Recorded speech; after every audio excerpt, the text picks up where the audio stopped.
4월 13일 아침 라운키드 시간입니다. 창세기 24장 50절에서 67절까지의 말씀입니다. 리브가는 종의 말을 듣고 지체하지 않고 종을 따라갑니다. 이삭은 리브가로 인해서 위로를 얻습니다. 아브라함의 종의 말을 들은 라반과 부두엘은 이 일이 여호와께로 말미암았으니 우리는 가부를 말할 수 없다고 전합니다. 리브가를 데리고 가서 여호와의 명령대로 그를 당신네 주인의 아들의 아내가 되게 하라고 말합니다. 아브라함의 종은 그 말을 듣고 땅에 엎드려 하나님께 경배하고 은금 패물과 의복을 꺼내서 리브가에게 주고 그의 오라버니와 어머니에게도 보물을 줍니다. 이에 아브라함의 종의 일행은 거기서 먹고 마시고 유숙하게 되죠. 다음 날 아침에 일어나 아브라함의 종은 말합니다. 나를 보내어 내 주인에게 돌아가게 하소서. 리브가의 오라버니와 어머니는 이 아이로 하여금 며칠이라도 머물게 하고 가게 할 것이라고 말합니다. 그러나 아브라함의 종은 여호와께서 형통한 길을 주셨으니 나를 보내어 내 주인에게 돌아가게 해달라고 요청합니다. 그들이 우리가 리브가를 불러 물을 것이라고 말하고 리브가를 불러 묻습니다. 내가 이 사람과 함께 갈 것이냐? 리브가는 가겠다고 대답합니다. 그렇게 리브가는 아브라함의 종들의 일행과 떠나게 되죠.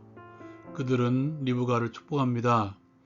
너는 천만인의 어머니가 될지어다. 내 씨로 그 원수의 성문을 얻게 할지어다. 그때 이삭이 부엘라헤로이에서 돌아옵니다.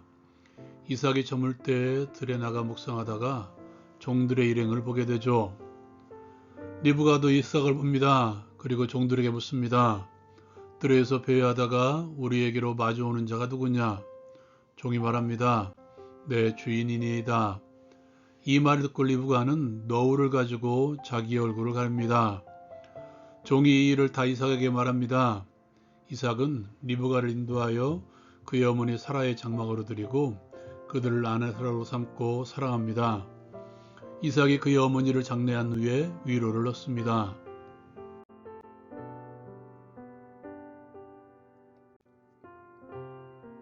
오늘 말씀에 보면 세 부류의 사람들이 등장하고 있습니다. 리브가의 오라버니 라반과 그의 어머니, 아브라함의 종, 그리고 마지막으로 리브가입니다. 세 부류 모두 하나님의 뜻을 알았을 때 순종합니다. 다른 점이 있죠. 라반으로 대표되는 그의 가족들 또한 아브라함의 종의 말을 듣고 우리는 가부를 말할 수 없다고 말합니다. 순종한 것이죠. 왜냐하면 하나님께서 그렇게 인도하셨는데 우리가 어떻게 그 뜻에 맞다 틀리다를 말할 수 있는가? 라고 대답한 것이죠. 여러분 이 말을 잘 기억하십시오. 하나님의 뜻에 하나님의 말씀에 우리가 그것이 틀리다 맞다라고 말할 수 있는 자격이 있겠습니까? 라반의 이 대답은 우리가 하나님의 뜻을 발견했을 때 당연히 나와야 되는 대답입니다. 하나님의 뜻에 우리는 항상 예만 있어야 될 것입니다. 말씀이 좌하면 우리도 좌하고 말씀이 우로 가면 우리 또한 우로 가야 될 것입니다. 그렇게 하나님의 뜻에 따라 전진해 나가십시오. 거부할 수 없는 명령으로 받아들이라는 것입니다. 다만 한 가지 라반에게서 반면교사를 삼아야 될 것이 있습니다. 결혼 승낙이 이루어진 그 다음날 아침 종은 즉시 리브가를 데리고 떠나기를 청합니다. 그런데 라반과 그의 어머니, 그 가족들은 리브가와 며칠을 함께 하고 보낼 것을 말하고 있죠. 물론 라반은 리브가를 보낼 것입니다. 그런데도 조금 더 머물기를 청함으로써 즉시 순종을 멈추고 유보한 것입니다. 복음서에 보면 예수님을 따르는 이들에 대해서 예수님의 답변이 기록되어 있죠. 거기에 보면 세 부류의 사람이 등장하고 있습니다. 그 중에서 한 사람이 이렇게 말합니다. 주를 따르겠습니다만 나로 먼저 내 아버지를 장사하게 해달라고 요청하죠. 다른 사람은 이렇게 말합니다. 내가 주를 따르겠나이다마는 나로 먼저 내 가족을 작별하게 허락하소서. 말씀을 따르는 것을 유보한 것이죠. 오늘 말씀의 라반과 그의 가족들과 비슷하지 않습니까? 하나님의 뜻임을 알았을 때 우리가 머뭇거린다면 그 틈을 노리는 대적들이 존재합니다. 우는 사자와 같이 호심탐탐 나를 노리는 미혹하는 자가 있음을 잊지 마십시오. 하나님의 뜻을 발견했을 때, 알았을 때 멈추지 말라는 것입니다. 즉시 순종하십시오. 하나님께서 그를 통해서 놀라운 역사를 이루어 가실 것입니다. 오늘 말씀에도 그러한 한 사람이 등장하죠. 아브라함의 종입니다. 그는 아브라함의 뜻을 받들어 갈대아 우르라는 미지의 땅으로 오죠. 그리고 그곳에서 하나님께 기도함으로써 하나님께서 예비하신 리브가를 만납니다. 여러분, 아브라함의 종이 리브가를 만났을 때 어떤 마음이었겠습니까? 또한 그는 주인의 목적을 이루기까지 자신의 목적을 내세우지 않죠. 주인의 목적을 이루었을 때 그는 온전히 하나님께 엎드려 경배합니다. 모든 것이 하나님께서 이끌어 가셨음을 고백한 것이죠.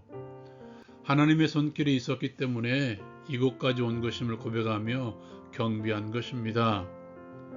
그렇다면 다 이루었다 하고 잠시 쉴 수도 있었던 상황이었죠. 그러나 그는 쉬지 않습니다. 바로 다음날 아침 그는 지체하지 않고 가나안 땅으로 떠나려고 하죠. 그는 이렇게 말합니다. 여호와께서 내게 형통한 길을 주셨으니, 다시 말하면 하나님께서 나를 이곳까지 인도하셨는데 내가 지체할 이유가 있는가? 또 이곳까지 인도하심으로써 리브가를 이렇게 만나게 되었는데 이것이 하나님의 뜻이 분명한데 내가 멈출 이유가 없다는 것이죠. 어떻습니까? 그것이 하나님의 뜻인 것을 알았을 때 어떻게 하고 계십니까? 하나님께서는 지체하기를 원하지 않으십니다. 때로는 하나님께서는 내가 숨을 쉴 수 없도록 나를 몰아가실 때도 있습니다. 그러므로 멈추지 마십시오. 하나님이 나를 몰아가실 때 즉시 움직이십시오. 거기에 오히려 우리의 형통이 기다리고 있을 것입니다. 리브가는 어떻습니까? 리브가와 함께 며칠을 보내고 가나안 땅으로 보내려던 가족들과 달리 리브가는 즉시 가기를 원합니다. 생각해 보십시오. 낯선 곳입니다. 가까운 것도 아니죠. 약 1500km 정도 되는 먼 곳입니다. 그리고 그곳에 누가 기다리고 있을지도 모릅니다. 같은 종족이지만 자신의 남편이 어떤 사람인지도 모르죠. 그런데도 그는 가겠다고 말합니다. 종의 말을 통해서 그는 하나님의 뜻임을 알았을 때 미지의 상황, 아무것도 보이지 않는 낯선 상황임에도 불구하고 그는 순종하기로 다짐하고 순종한 것입니다. 아브라함을 처음 부름받을 때, 아브라함이 처음 부름받을 때를 기억할 것입니다. 너는 고향과 친척과 아버지 집을 떠나라. 지금이 똑같은 상황이 아닙니까?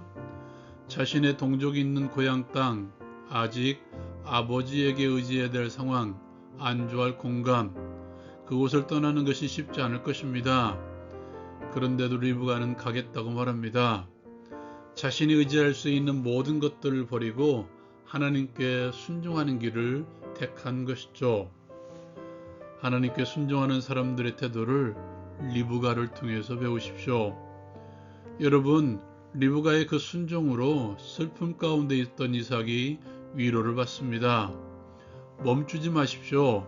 나를 통해서, 나의 순종을 통해서 위로를 얻을, 하나님의 위로를 받을 수많은 이들이 우리를 기다리고 있습니다.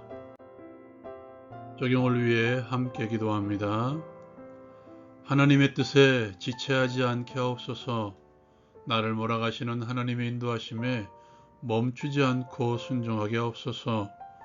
즉시 순종함으로써 하나님의 형통의 길을 가게 하옵소서. 예수님의 이름으로 기도합니다. 아멘. 하나님의 뜻에는 예만 있습니다. 말로 그리고 몸으로써 하나님께 예하십시오. 라운큐티 마칩니다.